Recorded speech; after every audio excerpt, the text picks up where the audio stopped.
बैठले बहिना के मड़वा के तरवा गे। बाबा जांगी बैठले बहिना के मड़वा के तरवा गे। गे बहिना के मड़वा के तरवा गे। गे बहिना के सुसकी सुसकी न रोवे तोहे घूंघट के भीतरिया बहे आँखी से लोरवा गे। गे बहिना के सुसकी सुसकी न रोवे तोहे घूंघट के भीतरिया बहे आँखी से लोरवा गे। आजू के रतिया भैया होत भिन सरवा हो। आजू के रतिया भैया होत भिन सरवा हो। हो भैया होत भिन सरवा हो। ए भैया हो चली रे जइबे हम आज पिया के नगरिया छोड़े बाबू के घरवा हो।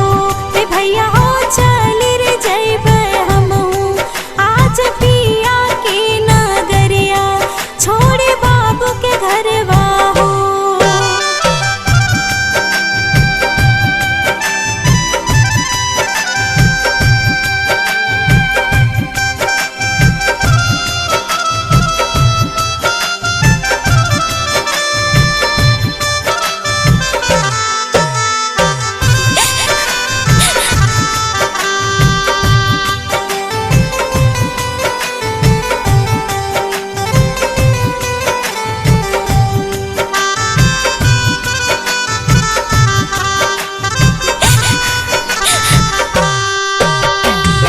याजू के दिनवा बेटी के मड़वा के तरवा गे।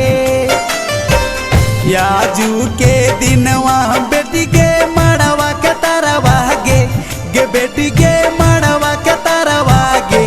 गे बेटी के कल पे मोर भीतरिया सुन आँखी के पुतरिया करबे के करा दुलरवा गे।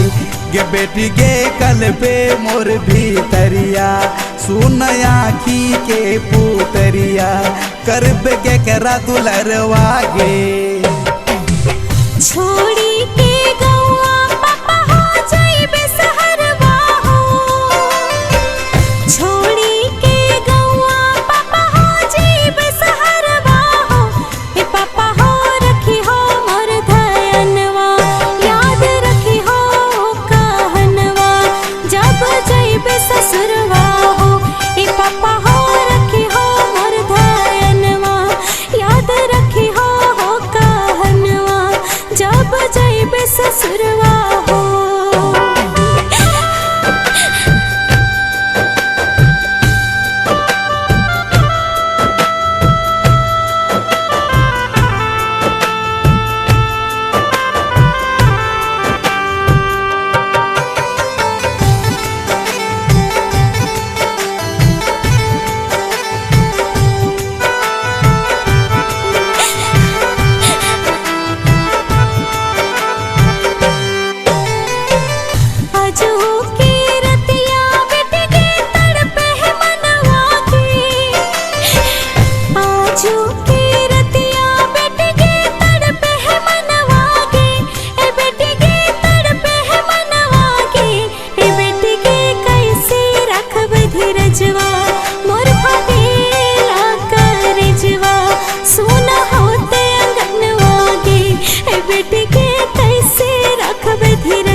बहिना के सुसकी सुसकी न रोवे कोई घूंघट के भीतरिया बहे आँखी से लोरवा गे। भैया हो चल रे जइबे हम आज